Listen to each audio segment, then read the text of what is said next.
बच्चों, तो given question में हमें ये कहा गया है कि what is the product formed when acetylene reacts with hypochlorous acid. तो बेसिकली हमें इस क्वेश्चन में ये बताना है कि जब एसिटाइलिन रिएक्ट करेगा हाइपोक्लोरस एसिड के साथ तो इन चारों में से हमें क्या प्रोडक्ट मिल सकता है। सबसे पहले तो हम बात करते हैं इस क्वेश्चन में की कॉन्सेप्ट के बारे में, और इस क्वेश्चन में हमारा की कॉन्सेप्ट हो जाएगा रिएक्शन विद हाइपोक्लोरस एसिड, या फिर हम कह सकते हैं HOCl। ये होता है केमिकल फॉर्मूला हाइपोक्लोरस एसिड का। अब सबसे पहले हम रिएक्शन को देखने से पहले हाइपोक्लोरस एसिड के बारे में देख सकते हैं। हाइपोक्लोरस एसिड में ये जो HOCl है ना, इसमें जो ऑक्सीजन है और क्लोरीन है, इन दोनों में से जो इलेक्ट्रोनेगेटिविटी होती है वो इलेक्ट्रोनेगेटिविटी ज्यादा होती है ऑक्सीजन एटम की क्लोरीन से, जिसके कारण ऑक्सीजन यानी कि OH पे चार्ज होता है नेगेटिव का और क्लोरीन पे होता है पॉजिटिव का। वैसे हमें पता है कि हर एक कंपाउंड में क्लोरीन पे ही नेगेटिव चार्ज होता है क्योंकि वो हैलोजन है, इलेक्ट्रोनेगेटिविटी ज्यादा होती है। लेकिन अगर इस कंपाउंड में कंपेयर करें तो ऑक्सीजन पे यानी कि नेगेटिविटी इलेक्ट्रोनेगेटिविटी ज्यादा है क्लोरीन से, जिसके कारण OH नेगेटिव होएगा और Cl पे होएगा पॉजिटिव का चार्ज। अब एसिटाइलिन की अगर बात करें, उसका स्ट्रक्चर देखें अगर हम ध्यान से, तो उसका स्ट्रक्चर होता है कुछ इस तरीके से, CH ट्रिपल बॉन्ड CH, और इसका रिएक्शन हमें करवाना है HOCl के साथ।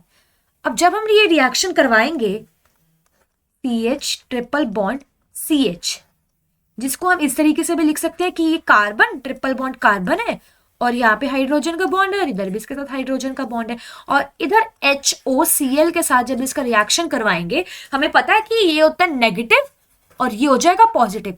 अब बेसिकली क्या होता है, जब ये नेगेटिव वाला इधर रिएक्ट करेगा, यानी कि किसी एक कार्बन पे, अगर हम इसको क्लियरली बनाएं, सपोज इसको हम क्लियरली ड्रॉ करते हैं, जब ये नेगेटिव चार्ज इधर इस कार्बन पे सपोज अटैक कर रहा है बॉन्ड बनाने के लिए, तो कार्बन ने यहाँ पे 3 बॉन्ड बना रखे हैं, यानी कि 2 पाई बॉन्ड है और यहाँ पे सिग्मा भी है। तो बेसिकली क्या आएगा, यहां से एक बॉन्ड टूट के इस पे आएगा। जब ये OH नेगेटिव इस वाले कार्बन 1 पे अटैक करेगा, ये ट्रिपल बॉन्ड में से एक बॉन्ड टूटेगा और वो इस पे चार्ज आ जाएगा सेकंड वाले कार्बन पे। तो हमारा कुछ इस तरीके से आएगा प्रोडक्ट कि C साथ में हो जाएगा OH और हाइड्रोजन तो था ही था, अब ये डबल बॉन्ड C और इस पे क्या है हमारा नेगेटिव चार्ज आ जाएगा, और ये हाइड्रोजन, ये C2 नहीं है, ये कार्बन नंबर 2 है, ये कार्बन नंबर 1 था, क्योंकि हम देख रहे हैं इसको ध्यान से। अब जैसे कि इस पे नेगेटिव चार्ज आ गया क्योंकि ये बॉन्ड शिफ्ट हो गया था इस पे, और हमें पता है क्लोरीन पे यहाँ पे क्या होता है पॉजिटिव चार्ज। तो अगर हम इसको फिर से अब रिएक्ट करवाएं, इधर ये जो देखेंगे हम, इस कार्बन पे नेगेटिव है, Cl पे इधर पॉजिटिव है, तो इसको स्टेबलाइज करेगा, जिसके कारण हमें इधर प्रोडक्ट मिलेगा कुछ इस तरीके से। कार्बन जिसके यहाँ पे OH है, हाइड्रोजन भी है और डबल बॉन्ड जिसके यहाँ पे C के साथ Cl भी अटैच है और साथ ही साथ यहाँ पे हाइड्रोजन भी अटैच है। ये बना हमारा प्रोडक्ट नंबर 1। अब देखिए हमें इसमें भी डबल बॉन्ड है, विच मीन्स यहाँ पे फिर से एक और बार HOCl रिएक्ट कर सकता है। अब एक बार फिर से हम इसका जब रिएक्शन देखेंगे क्लियरली, एक बार हम बनाते हैं यहाँ पे CH जिसके साथ OH अटैच था, डबल बॉन्ड CH जिसके यहाँ पे Cl अटैच था। अब अगर इसके बाद HOCl इससे फिर से रिएक्ट करते हैं, हम HOCl को एक्सेस क्वांटिटी में ले रहे हैं, तो ये नेगेटिव था, ये फिर से OH नेगेटिव इस वाले कार्बन पे रिएक्ट करेगा या अटैक करेगा। क्यों, इसी पे क्यों करेगा, बिकॉज ये जो कार्बन ये वाला है इस पे Cl अटैच है, जो कि होता है बहुत ज्यादा, ये एक डोनेट भी करते हैं, मतलब यहाँ पे बड़ा अनस्टेबल हो जाएगा। जब अगर सपोज OH नेगेटिव इधर अटैच हो जाता है तो ये बड़ा अनस्टेबल ग्रुप बनेगा, बड़ा ये प्रोडक्ट जो बनेगा वो बहुत अनस्टेबल होगा, हमें एक स्टेबल बनाना है प्रोडक्ट।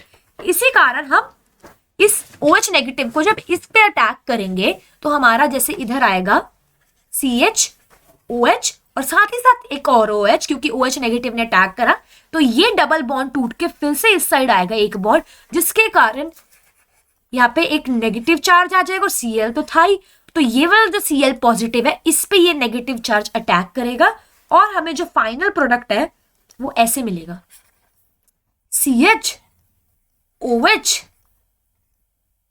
CHCl और साथ ही साथ फिर से एक बार हमने रिएक्ट करा था, इसलिए OH फिर से, Cl फिर से, इस तरीके से।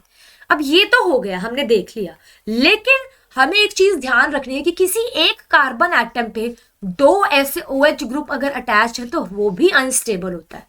यहाँ पे हमने Cl पे अटैच इसलिए नहीं किया था क्योंकि क्लोरीन के पास बहुत ज्यादा वो होते हैं, वैकेंट नहीं कह सकते, वैलेंस इलेक्ट्रॉन या लॉन पेयर, जो जिसके कारण बड़ा ये अनस्टेबल होएगा अगर OH इस वाले कार्बन पे जुड़ता, इसीलिए हमने इधर जोड़ा।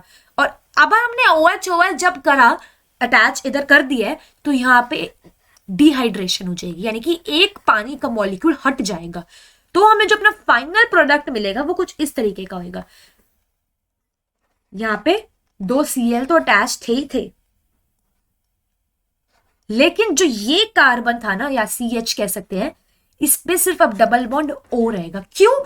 क्योंकि यहां से H2O चला गया है, एक ये और एक ये हाइड्रोजन, ये रिलीज हो गया, इसको डिहाइड्रेट कर दिया, यानी कि इसको रिमूव कर दिया, जिसके कारण यहाँ पे सिर्फ ऑक्सीजन रह जाएगा और कार्बन, जैसे कि हमें पता है 4 बॉन्ड्स बना सकते हैं, तो अपनी वैलेंसी को सेटिस्फाई करने के लिए इस ऑक्सीजन के साथ डबल बॉन्ड बना देगा, और ये हमारा फाइनल प्रोडक्ट होगा।